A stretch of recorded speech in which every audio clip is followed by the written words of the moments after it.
All right, thank you very much. So I just want to thank Dr. Vitale for inviting me here and for contributing some of the slides. So my talk is low-dose radiation therapy for Dupuytren's. Just a little overview, this is a fibroproliferative disorder affecting the palmar and digital fascia. It's typically kind of the Northern European, Western European descent folks. It's more common in males and generally for people age over 40. And it's really mediated by myofibroblasts. And its early phases, kind of going from left to right here, you get nodularity or pitting is typically more towards the pinky and ring finger side, but can affect any of the fingers, can develop into rope-like cords, and then ultimately into actual contracture. Some more pictures here of a mild case and a severe case on the right.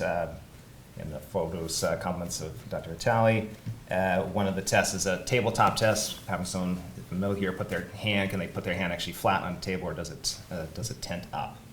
About a third of patients with a nodule will actually develop a contracture within an 18-year follow-up. And of course, this can present problems with hand function, dexterity, and fine manipulation. About a quarter of people have pain, tenderness, or itching, and then there's a cosmetic issue as well. But very interesting, progression can be very unpredictable. You can have a small nodule that just stays there for years and years, something that seems to rapidly progress and then stabilize. So it's very unpredictable in nature. What are some current options? For early disease, steroid injections, radiation therapy, which I'll talk a little bit more about, and there's an emerging role for anti-TNF therapy. From a minimal invasive approach, needle aponeurotomy, where you put a needle in and kind of brush back and forth to break up some of that scarring and then manipulate the finger. And then doing plus-minus radiation therapy after that. And then Xiaflex injections, which we're still doing in the US, but not typically outside the US. And then the larger procedures like a fasciotomy, limited fasciectomy, et cetera, plus-minus radiation afterwards as well. How can radiation therapy be effective? We know radiation is very important for cancer and breaking up DNA in cancer cells and trying to accumulate so much damage that they die off, but how is it actually helping in benign issues? And it turns out that at low doses, things that are trying to proliferate can be blunted or killed off to enough of a degree that we stop the process. So in this case, the problem is proliferating fibroblasts, and they are quite sensitive. So in our world, our unit is called gray, which is an amount of a measurement of energy deposited per gram of tissue. And at relatively low ranges like 30 gray, we can really knock these out. And we've been using this for years and years for keloids, Ledderhose disease, and now the Dupuytren's, also is arthritis and various things. But anyway, low-dose radiation can be very effective. It is most impactful against proliferating disease. So someone who comes and like, oh, by the way, I have a nodule, it's been stable here for 5 years, can we get rid of it? I say, no, we really can't. It really needs to be in more of a proliferating phase. We can use it in a couple ways. One is before contractures and patients where we think there's going to be a high risk it's going to develop, or we can tell like, we've checked in with you, every 3 to 6 months and it really is developing. Let's get ahead of this.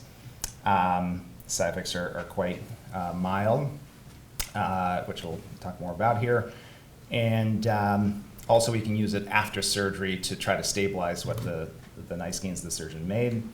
The chance, everyone's always worried about radiation causing cancer. There's actually never been a documented case of cancer being created from this type of radiation, but I guess the implied risk is 0.02 to 0.05%. Excuse me, what are the data? Most of the data so far are in non-randomized trials, especially from Europe and especially from Germany, that show a very substantial benefit.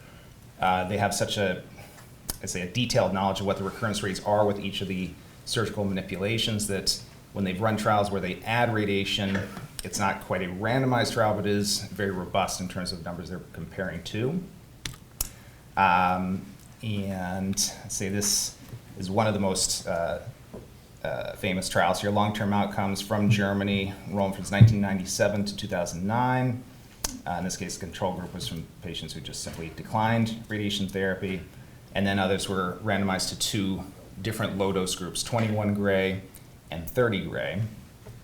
And what you can see here, sorry, it's kind of a little bit busy column here, but in the progression element, you had a 62% chance of progression after surgery with no radiation versus 24% and 19.5% with radiation therapy. And this 30 gray dose is the one that we typically use. So in this case, it was going from 62% progression versus 19.5. Okay, so we have a lot of benefit being shown in certain trials. However, in 2017, there was a systematic review of a bunch of different articles that were done. This meta-analysis, 770 hands, using the typical dose of 30 gray, and they really dug in. And although the adverse side effects were felt to be very low, the thing was it's just not necessarily ready for prime time. It's just we don't have compelling randomized data. That's how we're generally making decisions, of course, in the U.S. And so it's just, are we quite there yet? And I think this review, at least for the U.S., was really enough to keep this from being more widespread, I would say. However, very interestingly, there's a group that Dr. Vitale and I are trying to work with. It's from Australia, running a trial called the Dupuytren study, and it's Dupuytren's disease evaluation and prevention of adjuvant radiation therapy. It's a nice little acronym there, and they have several arms. One with a bigger surgery, adding radiation afterwards. Then there's the needle aponeurotomy plus minus radiation therapy, and they have already released some really compelling. So the next slide, yes. So they've released some of their acute toxicity data, and we're working on accruing data for each of these arms, and they've been now going to various big hand surgery meetings and radiation therapy meetings, and it's getting a lot of buzz. And so I want to linger on this slide a little bit. So here are some of the typical issues. Radiation dermatitis is number one, so a little bit of a redness or a pink on the palm. Reduced sweating, I'd say, is probably the most prevalent thing long term. It's kind of a sweating and general dryness of the hand. People have kind of wetter, sweaty hands. Feel like we're helping them. If you already have dry hands, then maybe not. But I'd say that's the most dominant longer term. Things like itching and a little bit of pain tend to be quite mild and transient. A little bit of swelling. Again, most of these things are typically grade 1. Wound healing. If someone has the bigger type of hand surgery and we jump in a little bit too early, or they're just not a great healer, yes, we can have some healing issues, but we've refined when to jump in with radiation in that event, and most often we are not having those complications. In fact, in this trial with 49 people, this is again the bigger hand surgery, there's only one grade 3 complication for that. What are the logistics? If we're considering radiation therapy, we have a consultation with me or with the Bentheim Center. Then we do what's called a CT simulation. It's really a planning session. There's a 2-week period for us to actually design everything for this treatment. Then you come back and we do a verification session on the treatment machine to make sure that everything we designed behind the scenes really is matching you perfectly.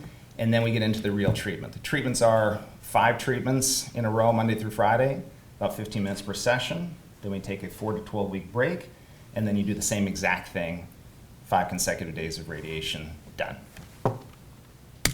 Let me show some pictures here. So, step to the side, sorry, there's a pointer, but this is what a modern radiation machine looks like. It's called a linear accelerator. Patient's lying on the table here, and x-rays are being shot from here.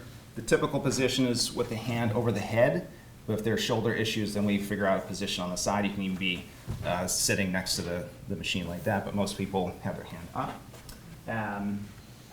Over here.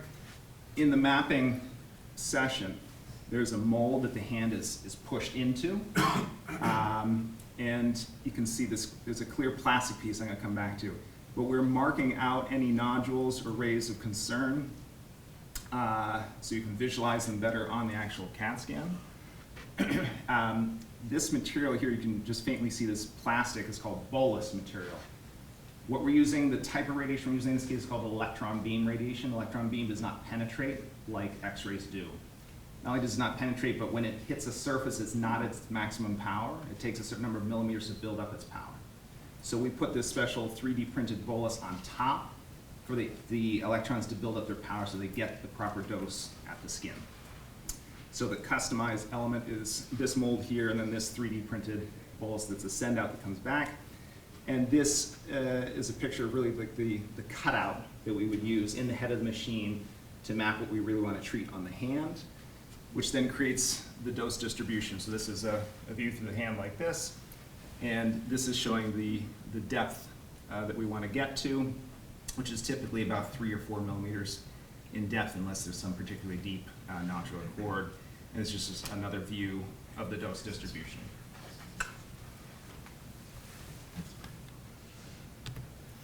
What do we do for care? It's again, because it's mainly this dryness, redness, kind of irritation, we use moisturizer creams, Aquaphor, cool packs if it's feeling a little inflamed, and typically either no pain medication or a little Advil or Tylenol as needed. That's it. I thank again Dr. Vitale and Dr. Lynn.